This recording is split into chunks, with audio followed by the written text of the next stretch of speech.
नमस्कार मित्रांनो, माझं नाव आहे अतुल. मित्रांनो, आज मी तुम्हाला माझ्या आयुष्यामध्ये घडलेली एक भयानक घटना सांगणार आहे. आणि ही घटना एक खरीखुरी सत्य घटना आहे. आणि ही घटना माझ्या आयुष्यामध्ये घडून गेल्यानंतर मी जवळजवळ एक महिनाभर तरी रात्रीचं शांतपणे झोपू शकलेलो नाही. तर आता मी तुमचा वेळ न घालवता तुम्हाला ही सगळी घटना एकदम सविस्तरपणे सांगतो. आता माझ्या कथेला सुरुवात करण्याआधी मी तुम्हाला माझ्याविषयी आणि माझ्या कथेमध्ये जी पात्र आहेत त्यांच्याविषयी थोडीशी माहिती देतो, म्हणजे तुम्हाला ही कथा समजायला एकदम सोपं जाईल. जसं की मी तुम्हाला आत्ताच सांगितलं, माझं नाव अतुल आणि ही घटना साधारणतः 1 वर्षापूर्वी माझ्यासोबत घडून गेलेली. त्यावेळी मी इंजिनिअरिंगच्या 3ऱ्या वर्षाला होतो आणि माझं जे कॉलेज होतं ते पुण्यामध्येच होतं आणि आमचं जे गाव होतं ते पुण्यापासून थोडंसं जवळच होतं. म्हणजे लहानपणापासून मी एका शहरी भागामध्येच राहिलेलो होतो. आता मी इंजिनिअरिंगला शिक्षण घेत असताना कॉलेजमध्ये माझे एकदम जवळचे 2 जिवलग मित्र होते. त्यातल्या एकाचं नाव होतं सागर आणि दुसऱ्याचं नाव होतं चेतन. सागरचं गाव पण पुण्याच्या आसपासच होतं. पण माझा जो चेतन नावाचा मित्र होता त्याचं मूळ गाव होतं कोकणातलं. आणि तसं पण लहानपणापासून आम्ही कोकणाबद्दलच्या बऱ्याच गोष्टी ऐकलेल्या होत्या. कोकण म्हणलं की एक निसर्गाने नटलेला परिसर माझ्या डोळ्यासमोर उभा राहायचा आणि लहानपणापासूनच माझी कोकणामध्ये जायची खूप इच्छा होती आणि चेतनमुळे आम्हाला ती संधी पण मिळाली. आता त्यावेळी नेमकं काय झालं होतं ते मी तुम्हाला सांगतो. त्यावेळी आमची PL चालू होती. PL म्हणजे प्रिपरेशन लीव, म्हणजे आमची जी मेन एक्झाम असते त्याच्या आधी आम्हाला तयारी करण्यासाठी साधारणतः एक 20-25 दिवसाची सुट्टी असते. त्यावेळी कॉलेज वगैरे काहीच नसायचं. तसे आम्ही तिघे पण हॉस्टेलवरच राहायला असल्यामुळं आम्ही प्रत्येक PLमध्ये हॉस्टेलवरच असायचो. पण त्या PLमध्ये आम्ही एक वेगळाच प्लॅन बनवला आणि त्या PLमध्ये चेतननेच आमच्यासमोर इच्छा व्यक्त केली की आम्ही तिघांनी चेतनच्या कोकणातल्या घरी जायचं, म्हणजे आम्हाला कोकणात पण राहता येईल आणि तिथं आम्हाला एकदम व्यवस्थित अभ्यास पण करता येईल. तशी आम्हाला पण चेतनची कल्पना पटली आणि माझ्या घरच्यांचा पण काहीच प्रॉब्लेम नव्हता. सागरच्या घरच्यांचा पण काही प्रॉब्लेम नव्हता. एकदा दोनदा त्यांना विचारल्यानंतर ते पण सागरला कोकणामध्ये पाठवायला तयार झाले आणि आम्ही PL चालू झाल्यानंतर साधारणतः एक 2-3 दिवसामध्येच चेतनच्या कोकणातल्या गावी निघालो आणि साधारणतः एक 8 तासाचा प्रवास केल्यानंतर आम्ही चेतनच्या कोकणातल्या गावी पोचलो. आणि मित्रांनो, तुम्हाला खरंच सांगतो, जसं मी कोकणाबद्दल स्वप्न रंगवली होती त्याच्यापेक्षा कितीतरी सुंदर चेतनचं ते कोकणातलं गाव होतं. चारी बाजूंनी हिरव्यागार डोंगरांनी वेढलेलं. तिथले सगळे रस्ते नागमोडी आणि छोटे होते, जे नागासारखी वळणं घेत घेत पुढं चाललेले होते. आम्ही आता ज्या बस स्टॉपवर उतरलो होतो तिथे आम्हाला चेतनचे पप्पा घेण्यासाठी आलेले होते आणि त्यांच्या 4 व्हीलरमधून त्यांच्या घराकडे जाताना मी त्या कोकणातल्या निसर्ग सौंदर्याचा गाडीच्या खिडकीतून आनंद घेत होतो. सागर पण ते सौंदर्य बघून एकदम खुश झालेला होता. आता जवळजवळ एक 15-20 मिनिटाचा प्रवास केल्यानंतर आम्ही चेतनच्या घरी पोचलो. चेतनचं घर एकदम जुन्या पद्धतीचं होतं, म्हणजे एकदम जुन्या पद्धतीचं कोकणी घर असतं ना, अगदी त्या स्टाईलचं होतं ते. घरासमोर औरत चौरस अंगण आणि एकदम कौलारू जुन्या पद्धतीचं घर. आता तिथे गेल्यावर आमच्या पाहुणचाराला सुरुवात झाली. जसं की कोकणाबद्दल आम्ही बरंचसं ऐकलं होतं, अगदी त्याच पद्धतीचं आम्हाला तिथं जेवण करायला मिळत होतं. रोज संध्याकाळी आम्हाला वेगवेगळ्या प्रकारचे समुद्रातले मासे खायला मिळायचे, जे आम्हाला खूपच आवडत होतं. चेतनचे आई बाबा पण खूपच चांगले होते आणि तिथे गेल्यानंतर एक 3-4 दिवस कसे निघून गेले ते आम्हालाच कळलं नाही. आम्ही दिवसभर अभ्यास पण करायचो आणि संध्याकाळी 7-8 वाजेपर्यंत कुठंतरी बाहेर फिरायला पण जायचो. पण चेतनच्या वडिलांनी आम्हाला बजावून सांगितलं होतं की रात्री 8 नंतर मात्र घराबाहेर पडायचं नाही. तसं आम्हाला चेतनचे पप्पा असे का म्हणाले हेच कळत नव्हतं. आम्ही चेतनला विचारलं असता चेतन फक्त एवढंच म्हणाला की कोकण रात्री 8 नंतर सेफ नाही. पण त्याच्यामागं काय अर्थ होता ते आम्हाला माहिती नव्हतं आणि आम्ही पण त्याचा फारसा विचार केला नाही. आता माझा जो सागर नावाचा मित्र होता तो थोडा फिल्मी होता आणि त्याला नवीन नवीन मूवीज थिएटरला जाऊन बघायची खूपच हौस होती आणि तसं मला पण थिएटरला जाऊन मूवीज वगैरे बघायला आवडायचं. आणि आम्ही ज्यावेळी चेतनच्या घरी गेलेलो होतो त्यावेळी एक खूपच चांगला सिनेमा थिएटरला प्रदर्शित झालेला होता आणि मला वाटतं त्या दिवशी गुरुवारचा दिवस होता आणि थिएटरला तो सिनेमा बघण्याचा तो शेवटचा दिवस होता, कारण दुसऱ्या दिवशी शुक्रवार होता आणि शुक्रवारी एखादा नवीन सिनेमा थिएटरला रिलीज व्हायचा. त्यामुळं सागरने त्या गुरुवारच्या दिवशी सकाळपासूनच तगादा लावला की आपण आज तो सिनेमा थिएटरला बघूया म्हणून. पण त्यावेळी चेतनने आम्हाला सांगितलं की चेतनचे जे कोकणातलं गाव होतं ते शहरापासून बरंचसं लांब होतं आणि त्यांना थिएटरवर सिनेमा बघायचा असेल तर त्यांना तिथून जवळजवळ 25 ते 30 किलोमीटर लांब असणाऱ्या तालुक्याच्या ठिकाणी जावं लागणार होतं. आणि त्यानंतर आम्ही संध्याकाळी 6 ते 9चा शो बघायचं फायनल केलं. पण अचानक संध्याकाळी 4-4:30 वाजता चेतनची तब्येत अचानक बिघडली. त्याचं डोकं खूपच दुखायला लागलं. त्यावेळी चेतनने डोकेदुखीच्या टॅबलेट वगैरे घेतल्या. आम्हाला वाटलं की आता एक अर्ध्याभर तासानं चेतनला बरं वाटेल आणि साधारणतः संध्याकाळी 5-5:15 वाजेपर्यंत आम्ही जर घरातून बाहेर पडलो तर आम्ही 6च्या शोपर्यंत पोहोचू शकतो. पण संध्याकाळचे 5-5:30 वाजले तरी चेतनची डोकेदुखी काही केल्या कमी होत नव्हती. उलटं त्याचं डोक्याचं दुखणं अजूनच वाढलेलं होतं आणि त्या अवस्थेमध्ये तो पिक्चरसाठी येणं अजिबात शक्य नव्हतं. पण सागर मात्र हट्टच धरून बसलेला होता की तो त्या पिक्चरचा शेवटचा दिवस असल्यामुळं त्याला पिक्चरला जायचंच होतं. शेवटी आता सागर माझ्याजवळ आला आणि मला निक्षून म्हणाला, अतुल, चेतनला आराम करू दे, आपण दोघेजण आता पिक्चर बघायला जाऊ. तसं मी सागरला भरपूर समजावून सांगायचा प्रयत्न करत होतो, पण सागर मात्र ऐकण्याच्या मनस्थितीमध्येच नव्हता. आणि सागरनं ठरवून पण टाकलं होतं की रात्री 9 ते 12चा शो बघायचाच. आता आम्ही दोघेजण चेतनच्या पप्पांकडे गेलो आणि त्यांना आमची कल्पना सांगितली. तसं त्यांना एक धक्काच बसला आणि ते आम्हाला म्हणाले, अरे बाळांनो, तुम्हाला काही वेडबीड लागली की काय? एक तर इथं 6च्या शोला मी तुम्हाला पाठवायला नको म्हणत होतो आणि तुम्ही तर चक्क रात्री 9 ते 12चा शो बघायचं म्हणताय. तसं सागर चेतनच्या पप्पांना म्हणजे काकांना म्हणाला, काका, आम्ही पुण्यामध्ये कितीतर वेळा रात्री 9 ते 12च्या शोला गेलो, त्याला काय होतंय? तसे चेतनचे पप्पा आम्हाला बराच समजावून सांगायचा प्रयत्न करत होते, पण त्याचा सागरवर काहीच परिणाम होत नव्हता आणि सागरच्या हट्टापुढं मी पण पुन्हा हात टेकले. रात्री 8 वाजता जेवण वगैरे करून आम्ही चेतनची बाईक घेतली आणि साधारणतः 8 वाजता आम्ही घरातून बाहेर पडलो. आम्हाला ज्या तालुक्याच्या ठिकाणी जायचं होतं त्या ठिकाणची लोकेशन आम्ही आमच्या मोबाईलच्या मॅपवर टाकली आणि आम्ही आमच्या बाईकवर निघालोसुद्धा. पण खरंच चेतनचे पप्पा आम्हाला एवढ्या रात्री घराच्या बाहेर का पडू देत नव्हते हे आम्हाला त्यांच्या घरातून बाहेर पडल्यानंतर कळलं. कारण आम्ही एवढे दिवस पुण्यामध्ये राहत होतो आणि एखाद्या शहरामधला रात्रीचा प्रवास जेवढा विहंगम आणि सुंदर असतो तेवढाच भयानक रात्रीचा प्रवास हा कोकणातला होता हे आम्हाला त्या दिवशी कळलं होतं. आणि ज्यावेळी आम्ही घरातून बाहेर पडलेलो होतो त्यावेळी आमच्या मागं किंवा पुढं एकसुद्धा गाडी नव्हती. फक्त आमचीच गाडी त्या अंधाऱ्या रस्त्याने नागमोडी वळणं घेत पुढं चाललेली होती. पण 8-8:15ची वेळ असल्यामुळं आम्हाला फारसं काही वाटलं नाही आणि साधारणतः एक पाऊण तासाचा प्रवास केल्यानंतर आम्ही 8:45च्या आसपास त्या तालुक्याच्या शहरामध्ये पोचलो आणि 5च मिनिटात आम्ही थिएटरवर जाऊन पोचलो. तिथे गेले गेले आम्ही पटकन तिकीटं काढली आणि आम्ही पिक्चरच्या थिएटरमध्ये शिरलो. मूवी खरंच खूप चांगला होता. 3 तासाचा मूवी होता तो आणि साधारणतः 11:15 वाजता मूवी संपला. मी आणि सागर आता थिएटरमधून बाहेर पडलो. खूपच उशीर झालेला होता त्यामुळे आम्हाला पटकन आमच्या घराकडे जायचं होतं. मी गडबडीमध्ये माझी बाईक स्टार्ट केली आणि सागरला पाठीमागं बसायला सांगितलं आणि आम्ही दोघेजण भरधाव वेगाने आता पुन्हा चेतनच्या घराकडे निघालो. पुन्हा तोच अंधारा नागमोडी रस्ता लागला आणि त्या रस्त्यावरून आम्ही ती नागमोडी वळणं घेत पुढं चाललेलो होतो. पण आता मात्र तो रस्ता आम्हाला खूपच भयानक आणि भेसूर वाटायला लागला, कारण वेळ पण आता 12:15-12:30ची होती. आम्ही आता निम्म्याच्या वर अंतर पार केलेलं होतं, तरी पण अजून एक अर्ध्या तासाचा रस्ता बाकी होता आणि बघता बघता आम्ही त्या निम्म्या रस्त्याला गेलो आणि तिथं एक छोटासा जंगलासारखा घाटाचा पॅच लागला आणि त्या पॅचवरून मी एकदम हळूवार स्पीडनं माझी गाडी चालवायला लागलो. आणि आता जाताना खूपच थंडी असल्यामुळं मी माझ्या डोक्याला हेल्मेट पण घातलेलं होतं. आता अचानक मी त्या छोट्याशा घाटाच्या पॅचमधून गाडी चालवण्यामध्ये मग्न होतो. तेवढ्यात सागरने माझा खांदा घट्ट पकडला, जसे की तो मला काहीतरी सांगायचा प्रयत्न करत होता. तसं मी गाडीचा वेग कमी केला आणि मी सागरकडे बघत सागरला म्हणालो, काय सागर, काय झालं? तसं सागर मला गाडी थांबवायला सांगायला लागला. तसं मी हळूवारपणे गाडी थांबवली आणि मी सागरला विचारायला लागलो, अरे सागर, काय झालं? गाडी का थांबवायला सांगितलीस? तसं सागरनं त्याचं बोट त्याच्या तोंडावर ठेवलं आणि तो मला म्हणाला, अरे तुला एक विचित्र आवाज येत नाही? तसं मी म्हणालो, अरे सागर, कसला आवाज? काय बोलतोयस तू? तसं त्यानं मला हेल्मेट काढायला सांगितलं आणि मी डोक्यावरचं हेल्मेट काढलं आणि मी आता व्यवस्थित ऐकायचा प्रयत्न करायला लागलो. त्यावेळी मला जाणवलं की खरंच मला रस्त्याच्या डाव्या बाजूच्या जंगलातून एक विचित्र आवाज येत होता, जसा की ठप ठप ठप ठप, म्हणजे एखादी व्यक्ती एखाद्या झाडावर घाव घालत असावी, अगदी त्या पद्धतीचा आवाज होत होता.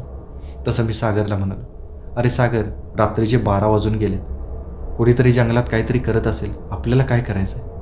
तसं सागरच्या चेहऱ्यावर मला भीती एकदम स्पष्ट दिसली आणि तो मला म्हणाला, अरे अजून एक आवाज येतोय, तो ऐकला नाहीस कदाचित, नीट ऐक जरा. तसं मी पुन्हा एकदा कान देऊन ऐकायला लागलो आणि त्यावेळी मला कुणाचा तरी विवळल्यासारखा आवाज यायला लागला आणि तो आवाज ऐकून मला खरंच खूपच भीती वाटली. अंगावर शहारा आला. अंगावरचा केस आणि केस उभा राहिला. आणि मी सागरला फक्त एवढंच म्हणालो, सागर, उगीच मला भीती दाखवू नकोस आणि असंच कुठेही गाडी थांबवायला लावू नको. आपल्याला पटकन घरी पोचलं पाहिजे. तसं सागर मला म्हणाला, अरे अतुल, 1-2च मिनटं थांब, मला लघवीला जायचं. आणि तो पटकन रस्त्याच्या एका बाजूला गेला आणि तो माझ्यापासून बरंचसं लांब चालला. तसं मी सागरला म्हणालो सुद्धा, अरे सागर, एवढा लांब कशाला चाललाय? इथं कोण आहे तुला बघायला? पण तो मात्र काहीच ऐकण्याच्या मनस्थितीमध्ये नव्हता. तो आता माझ्यापासून बराचसा लांब गेला आणि तिथंच लघवी करायला लागला. आणि त्यावेळी मी माझ्या खिशातला मोबाईल काढून त्याचा टॉर्च ऑन केला आणि त्या टॉर्चचा प्रकाश शोध मी सागरकडे पकडला. 1 मिनिटभर तो तिथेच थांबलेला होता आणि आता त्याचं मूत्रविसर्जन पूर्ण झालं तरी पण तो काही परत येत नव्हता. तसं मी जोराने सागरला म्हणालो, अरे सागर, झालं का नाही? आवर ना लवकर, ये पटकन इकडं. पण सागर मात्र तिथून हालतच नव्हता. आता त्यावेळी सागरची पोझिशन कशी होती ते तुम्ही लक्षात घ्या. तो माझ्याकडे पाठ करून उभा राहिलेला होता आणि त्याचं जे तोंड होतं ते जंगलाकडे होतं. आणि अगदी त्याचवेळी जंगलातून एक थंडगार हवेची झुळूक आमच्या दिशेने आली आणि ती पहिल्यांदा सागरकडे आली. पण का कोण जाणे, मला ती झुळूक खूपच विचित्र वाटली. जणू काही कुठल्या तरी संकटाची त्याने चाहूल दिलेली असावी. आणि त्या थंडगार हवेच्या झुरकेसारखी मला थोडीशी थंडी वाजली आणि माझ्या अंगाला कापरं भरलं. पण सागर मात्र तसाच तिथे थांबलेला होता. मी जोरजोराने सागरला हाक मारत होतो आणि थोड्या वेळाने तो भानावर आला आणि तो पुन्हा वळून माझ्या दिशेने यायला लागला. पण त्यावेळी मला सागर थोडासा वेगळाच वाटत होता. तो आता आला आणि गुपचूपपणे गाडीच्या पाठीमागे बसला. पण मला वाटायला लागलं की सागरला चेष्टा करायची सवय होती आणि तो माझी चेष्टा पण करत असेल, म्हणून मी त्याच्याकडे फारसं लक्ष दिलं नाही. आता सागर पाठीमागे बसला होता आणि आम्ही पुन्हा निघालो. आता गाडीवरून जाताना माझी भीती कमी व्हावी म्हणून मी उगीचच सागरशी बोलायचा प्रयत्न करत होतो. पण सागरच्या तोंडातून मात्र एक शब्द पण निघत नव्हता. आणि आता थोडंसं पुढं गेल्यानंतर सागर काहीतरी विचित्र बोलायला लागला. त्याची भाषा मला काही कळत नव्हती, पण तो वेगळ्या भाषेत काहीतरी बोलत होता. तसं मात्र मला सागरचा खूपच राग आला आणि मी सागरला म्हणालो, सागर, ही काय प्रँक करण्याची वेळ आहे का? तू आत्ता हे जे काय चालवलं आहेस ना ते आत्ताच्या आत्ता थांबव, नाहीतर मी तुला इथंच सोडून जाईन. तसं सागर गालातल्या गालात हसला आणि त्यानं माझे दोन्ही खांदे घट्ट पकडले आणि तो माझ्या कानाजवळ येत एकदम हलक्या आवाजात मला म्हणाला, अतुल, गाडी थांबव. तसं मात्र मी एकदम दचकलो आणि माझ्या तोंडातून उद्गार निघाले, काय? सागर, तुला काय वेड लागले की काय? आता गाडी कशाला थांबवायची? तसं सागर एकदम खोल आवाजात आणि दम दिलेल्या स्वरात मला म्हणाला, अतुल, तुला बोललेलं कळते की नाही? गाडी थांबव. तसं आता मला सागरचा खूपच राग आला आणि मला वाटलं की तो माझ्यावर जसा प्रँक करतोय तसा मी पण त्याच्यावर प्रँक करावं आणि मी गाडी थांबवली सुद्धा. तसा सागर गाडीवरून उतरला आणि तो एकटक रस्त्याच्या डाव्या बाजूला कुठेतरी बघायला लागला. तसं माझ्या पण मनात एक विचार आला आणि मी माझ्या खिशातनं मोबाईल काढला आणि मी सागरला म्हणालो, सागर, आता मला पण या भयानक रात्री एक फोटोशूट करायचं आहे. असं म्हणून मी पटापट माझ्या मोबाईलचा कॅमेरा ओपन केला आणि माझे काही सेल्फीज काढले. पण खरं तर मला खूपच भीती वाटायला लागलेली होती. मला कसं तरी इथून बाहेर पडायचं होतं. आणि 1-2च मिनटं तिथं थांबल्यानंतर मी सागरला म्हणालो, अरे सागर, आता तरी बास ना, चल आता जाऊया घरी पटकन. पण सागर मात्र काहीच बोलत नव्हतं आणि तो आता हळूहळू रस्त्याच्या कडेला चालला. तसं मात्र मी सागरला ओरडायला लागलो आणि मी सागरला चक्क धमकीसुद्धा दिली की मी तुला इथंच सोडून जाईन म्हणून. पण त्या धमकीचा त्याच्यावर काहीच परिणाम झाला नाही. मी आता पुन्हा माझ्या बाईकवर गेलो आणि बाईक स्टार्ट करून पुन्हा थोडंसं पुढं गेलो आणि थोडंसं पुढं जाऊन मी बाईक थांबवली. मला वाटलं होतं की माझ्या या कृत्यानं सागर घाबरेल, पण सागरवर त्या कृत्याचा काहीच परिणाम झाला नाही. तो जंगलाच्या आतच चाललेला होता. तसं मात्र त्यावेळी मला पहिल्यांदा वाटलं की आमच्यासोबत खरंच काहीतरी विचित्र घडतंय आणि माझ्या अंगाला कापरं भरलं. माझं शरीर थरथर कापायला लागलं. मी गाडी थांबवली आणि मी माझ्या मोबाईलचा टॉर्च ऑन करून पुन्हा सागरच्या दिशेने चाललो आणि मी सागरला हाका मारून त्याला थांबायला सांगत होतो. पण जसा त्यानं माझा आवाज ऐकला तसा सागर मोठ्यानं किंचाळला आणि तो किंचाळतच एकदम विचित्र पद्धतीने पळत जंगलाच्या आतमध्ये चालला. तसं मात्र मी एकदम कावराबावरा झालो. मला काय करावं तेच कळेना. सागर माझा जवळचा मित्र होता. त्याला मी माझ्या जबाबदारीवर आणलेलं होतं. खरं तर मी खूप घाबरलेलो होतो, पण त्याला त्या अवस्थेमध्ये सोडून जाणं पण शक्य नव्हतं. म्हणून मी माझ्या मोबाईलच्या टॉर्चच्या प्रकाशामध्ये सागरचा पाठलाग करायला लागलो. तो आता पळत पळत जंगलाच्या बऱ्याचशा आतमध्ये गेला आणि थोड्याच वेळात तो दिसेनासा झाला. पण मी मात्र त्याचा शोध घेत त्याच्या पाठीमागं चाललेलोच होतो आणि 1-2च मिनटात मी एका मोकळ्या मैदानामध्ये जाऊन पोचलो आणि त्या ठिकाणी मला सागर उभा असलेला दिसला. पण समोरचं दृश्य बघून माझं रक्त सुकलं. कारण मला जे दिसलं ते खूपच भयानक होतं. सागर एका मोठ्या झाडाखाली उभा होता आणि तो त्या झाडाच्या पाठीमागं कुणाशी तरी बोलत होता. आणि त्याची जी भाषा होती ती खूपच वेगळी होती. म्हणजे मगाशी तो गाडीवर ज्या भाषेत बोलत होता अगदी त्याच भाषेत तो कोणाशी तरी बोलत होता. आणि त्याच्या बोलण्यावरून मला जाणवलं होतं की त्या झाडाच्या पलीकडे कुणीतरी असावं. आणि मी आता हळूहळू सागरच्या जवळ चाललो आणि तो कुणाशी बोलतोय याचा अंदाज घ्यायला लागलो. पण मला त्यावेळी तिथं स्पष्ट कुणीच दिसत नव्हतं. कारण सागर ज्या व्यक्तीशी बोलत होता ती व्यक्ती त्या झाडाच्या आड होती. आता मी त्या झाडाच्या पाठीमागून त्या झाडाला वळसा घालून थोडंसं पलीकडे गेलो तसं पुढचं दृश्य बघून माझ्या पायाखालची जमीनच सरकली. कारण त्या झाडाच्या पलीकडे एक बाई होती आणि ती बाई खूपच विचित्र होती. तिचा पोशाख एकदम आदिवासी बाईसारखा होता आणि तिचा अवतार खूपच विचित्र होता. आणि जसं मी तिला बघितलं तसं माझ्या तोंडातून एक जोरात किंकाळी बाहेर पडली आणि त्या किंकाळीसरशी त्या बाईनं माझ्याकडे वळून बघितलं आणि ती पण जोराने किंचाळली. तसं मी आता जीवाच्या आकांताने माझ्या मोबाईलच्या टॉर्चच्या प्रकाशामध्ये पुन्हा माझ्या बाईकच्या दिशेने पळायला लागलो. त्यावेळी सागर पण माझ्या मागं होता याचं पण मला भान राहिलेलं नव्हतं. त्यावेळी मला फक्त माझा स्वतःचा जीव वाचवायचा होता. मी जीवाच्या आकांताने रस्त्याच्या दिशेने पळत होतो आणि एक 5 मिनिटात मी रस्त्यावर आलो आणि मी पटकन माझ्या बाईकजवळ गेलो. आणि मी बाईकजवळ जाऊन बघतोय तर काय, सागर माझ्या आधीच माझ्या बाईकजवळ येऊन थांबलेला होता. तसं मात्र मला भीतीचा एक दुसरा धक्का बसला आणि मी सागरला तो इथं कसा आला हे विचारणार तेवढ्यात माझ्या डोक्यात आलं की ही वेळ आता या सगळ्या गोष्टींची नाहीच आहे. मला पटकन इथून बाहेर पडायचं. मी पटकन बाईकजवळ गेलो आणि बाईक स्टार्ट केली आणि सागरला पटकन बाईकवर बसायला सांगितलं. तसा सागर गुपचूपपणे बाईकवर बसला आणि मी पुन्हा भरधा वेगाने माझी बाईक पळवायला लागलो. आणि त्यानंतर एक 5 मिनिटाचं अंतर मी पुढे गेलो असेल तसं मला रस्त्याच्या कडेला पुन्हा तीच बाई उभी असलेली दिसली, जी बाई मला सागरशी बोलताना मगाशी जंगलामध्ये दिसलेली होती. आणि तिचा तो भयानक चेहरा बघून पुन्हा एकदा माझ्या काळजाला कापरं भरलं. गाडी चालवणारे माझे हात आता थरथर कापायला लागले होते.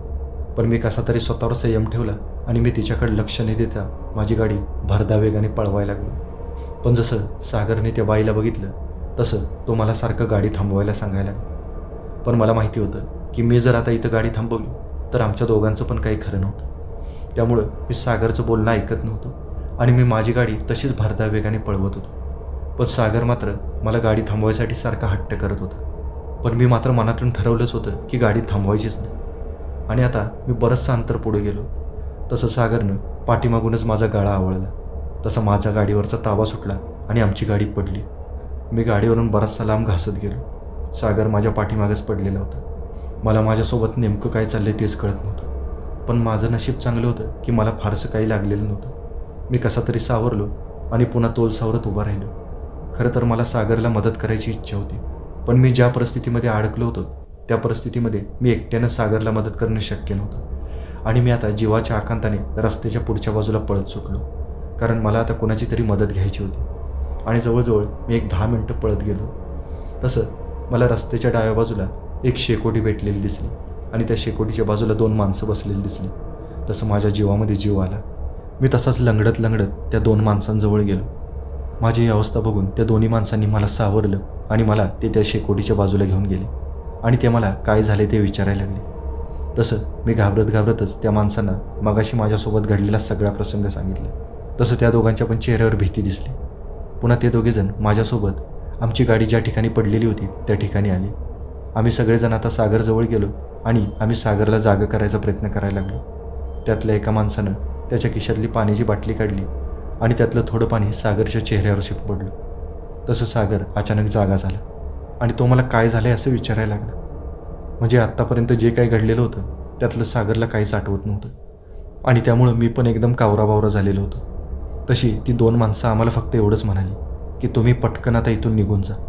तसं मी पटकन माझी बाईक स्टार्ट केली आणि सागरला पाठीमागं बसून मी त्या रस्त्याने निघालो. आणि साधारणतः एक 15-20 मिनिटाचं अंतर कापल्यानंतर आम्ही दोघेजण चेतनच्या घरी पोहोचलो. त्यावेळी सगळेच काळजीत होते कारण आम्हाला घरी पोहोचायला खूपच उशीर झालेला होता.